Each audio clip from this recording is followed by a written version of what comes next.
한자에서 가장 중요한 글자 하나를 꼽으라고 하면 저는 머뭇거림없이 손숫자라고 합니다. 그래서 이번 시간을 통해 정확히 알고 가도록 하겠습니다. 각골에 보면 손가락 5개, 손을 이렇게 표현했고요. 가운데 손가락이 너무 기니까 한번 꺾어서 위에 이렇게 붙인 겁니다. 이게 본 글자입니다. 붓으로 쓸 때는 위에 있는 이게 날아가고 날씬하게 바뀌죠. 지아비 붓자의 손수. 남편이 열심히 일하니까 아내와 딸이 손을 보태죠. 그래서 도울 붓자. 우리가 옷을 사거나 전자제품을 살 때 크기나 사이즈를 확인하듯이 자로 물건의 길이를 확인한 뒤에 고른다. 그래서 고를 택자입니다. 가만히 서 있는 사람을 협박해서 끌고 가는 거예요. 납치하는 겁니다. 끌납입니다. 근데 실제 각골문을 보면 손가락 3개만 그린 이런 형태가 훨씬 더 많이 쓰입니다. 중요한 건 손의 방향에 따라서 글자의 형태가 달라집니다. 먼저 7시 방향부터 볼게요. 해서 이후로 곡선은 허용되지 않으니까 이 부분을 펴줍니다. 그래서 이게 손을 나타내고요. 손 아래 입, 밥 먹는 손, 오른손이죠. 그래서 오른우가 됩니다. 이 글자는 장인 공자인데 장인들은 손을 잘 씁니다. 오른손은 말할 것도 없고 왼손마저 잘 써야 장인이다. 장인인지를 보려면 왼손을 봐라. 그래서 왼좌입니다. 사람의 왼편에서 그를 도와주고 있어요. 그래서 도울 좌, 보좌할 좌자가 됩니다. 자, 이 글자는 손으로 말뚝을 박는 겁니다. 집안에 아기가 태어났으니까 들어오지 마라. 집안에 아기가 있다. 있다라는 뜻이고 아기가 있는 구역. 그래서 있을 존자가 됩니다. 똑같이 말뚝을 박아서 울타리를 쳤고요. 이 앞으로 지나가는 것은 모르겠는데 안쪽으로는 들어오지 마라. 이 안쪽은 내 땅이다. 내 땅에 있다.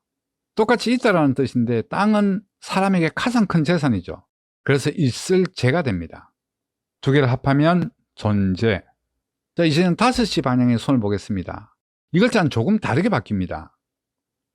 이게 성자고요. 손은 손인데 오른손을 나타냅니다. 지금도 그렇지만 옛날에도 왼손 사용하는 걸 금기시했어요. 그래서 아이들에게 계속 오른손을 써라. 또 쓰고 또 쓰라. 그래서 또 우자가 됩니다. 손이 2개 있죠. 두 쌍입니다. 이게 손이고요. 또 우자. 이것도 손입니다. 손과 손을 잡고 있으니 친구, 버두자가 됩니다. 여기에 갑자기 다른 손이 나타났어요. 이게 무슨 상황이냐? 남사친, 여사친이 손을 잡고 가다가 진짜 남친을 만난 거예요. 그러니까 얘가 놀래서 그냥 친구다. 친구? 남사친의 손에서 여친의 손을 발치하듯이 뽑아내는 거죠. 뽑을 발자가 되겠습니다. 6시 방향의 손을 보겠습니다. 곡선을 펴면 이렇게 바뀌고요. 여기에 점이 하나 더 붙습니다. 당연히 손이라는 뜻이 있고 여기에 마디라는 뜻이 추가되면서 마디촌자가 됩니다. 여러분 왼손을 펴보시면 여기 몇 박 뛰는 곳이 있죠. 여기 점은 그걸 표현한 거고요. 아이디어를 내보자면 오른손을 쫙 폈을 때 여기서 여기까지 한 뼘이라고 하는데 왼손 끝에서 한 뼘을 재면 여기 맥소까지 닿습니다. 그러니까 자가 없을 때 손을 사용해서 길이를 어림잡아 헤아리는 하나의 단위, 하나의 마디, 그래서 마디촌이 아닐까. 저는 이렇게 보는데 이런 관점에서 볼 때 글자가 잘 풀리더라고요. 마디촌자입니다. 한자에서 네모는 동그라미로 바뀔 수 있다고 했어요. 손을 잡고 사람들이 둥글게 모여 있다. 둥글단. 혹은 둥글게 모여 있는 단위, 모여 있는 단체. 그래서 모일 단자도 됩니다.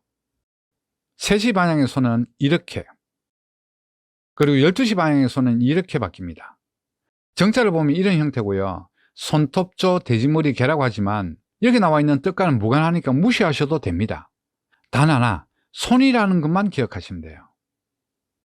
이번에는 두 손을 함께 보겠습니다. 양쪽의 둥근 부분을 펴고 하나로 뭉칩니다. 이러면 양손을 나타내는 것이 되는데 약간 이런 느낌이죠.